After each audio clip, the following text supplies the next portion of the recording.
Hello student, now we are going to teach about the topic Biot-Savart law. Danish scientist Bio and Savart formulate a law to determine the intensity of magnetic field at any point due to current element of the conductor of any shape is known as Biot-Savart law. Danish scientist bio और Savart ने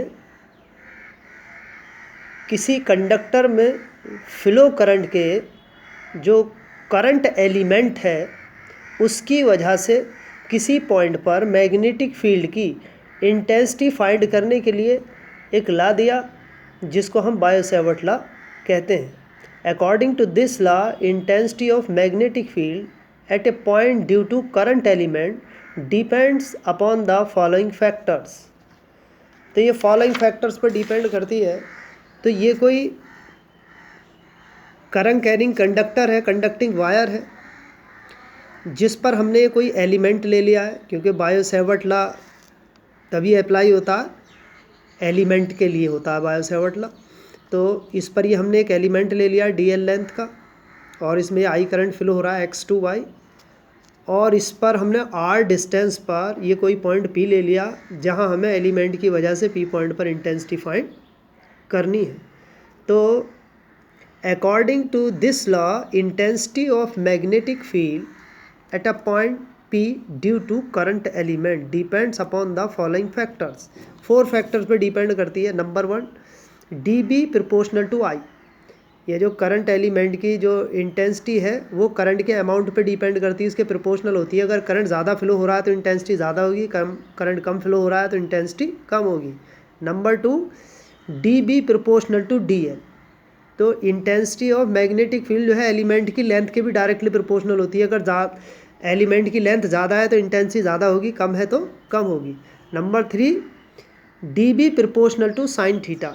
यानी ये जो element है और element से P point को जो ज्वाइन करने वाली लाइन है वो एलिमेंट के साथ जितना एंगल मेक करती है उसके साइन के डायरेक्टली प्रोपोर्शनल होती है मैग्नेटिक फील्ड की intensity, dB proportional to sine theta. और इस एलिमेंट को P पॉइंट से ज्वाइन करने वाली जो लाइन है उसकी जो डिस्टेंस है R उसके स्क्वायर के इन्वर्सली प्रोपोर्शनल होती है इंटेंसिटी। यानी इन्वर्स स्क्वायर लॉ का फॉलो करती है इंटेंसिटी। यानी एलिमेंट की P पॉइंट से जो डिस्टेंस है उसके स्क्वायर के इन्वर्सली प्रोपोर्शनल होती है। अब इन्हें हम कंबाइंड करके लिख देते हैं इस तरह से। प्रोपोर्शनल का साइन रिमूव करते हैं तो कांस्टेंट आ जाता है कि ये प्रोपोर्शनलिटी कांस्टेंट कहलाता है। इसकी वैल्यू SI यूनिट में तो होती है K = μ0/4π और CGS सिस्टम में होती है इसकी वैल्यू 1। तो हम इसे इस तरह से लिख देते हैं SI यूनिट में dB = μ0/4π IDL sin θ/r²। अब इसे वेक्टर फॉर्म में हम कैसे लिखते हैं, ये इसकी वेक्टर फॉर्म है। यानी डिस्प्लेसमेंट और ये DL और R का क्रॉस प्रोडक्ट होता है और इसको इस तरह से लिख देंगे हम R3 μ0/4π IDL cross R/R3।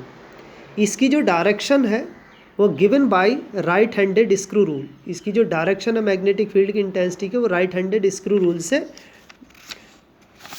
Determine की जाती है। जैसे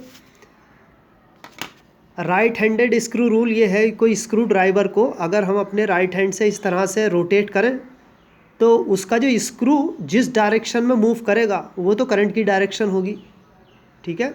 और वो जिस डायरेक्शन में ड्राइवर रोटेट होगा यानी स्क्रू रोटेट होगा जिस डायरेक्शन में वो होगी मैग्नेटिक फील्ड की डायरेक्शन। अब जैसे ये है, अगर राइट तरफ पॉइंट लिया हमने इसके एलिमेंट के राइट साइड में P पॉइंट, तो हम उसको इस तरह से क्लॉकवाइज रोटेट करेंगे स्क्रू ड्राइवर को, तभी उसका स्क्रू आगे बढ़ेगा। तो ये ऐसे राइट तरफ ये डाउनवर्ड आ रहा है पॉइंट नीचे की तरफ, तो मैग्नेटिक फील्ड की इंटेंसिटी प्लेन के परपेंडिकुलर डाउनवर्ड होगी ऐसे। अगर राइट तरफ है पॉइंट तो अब हम उसको घुमा करके राइट तरफ ऐसे ले जाएंगे तो इसकी डायरेक्शन अपवर्ड हो जाएगी। तो राइट तरफ पॉइंट अगर हमने ले लिया तो मैग्नेटिक फील्ड की डायरेक्शन एलिमेंट की वजह से वो प्लेन के परपेंडिकुलर अपवर्ड होगी। प्लेन क्या है, जो भी इसका एलिमेंट और डिस्टेंस का जो ये प्लेन बन रहा है इसके परपेंडिकुलर, ठीक है।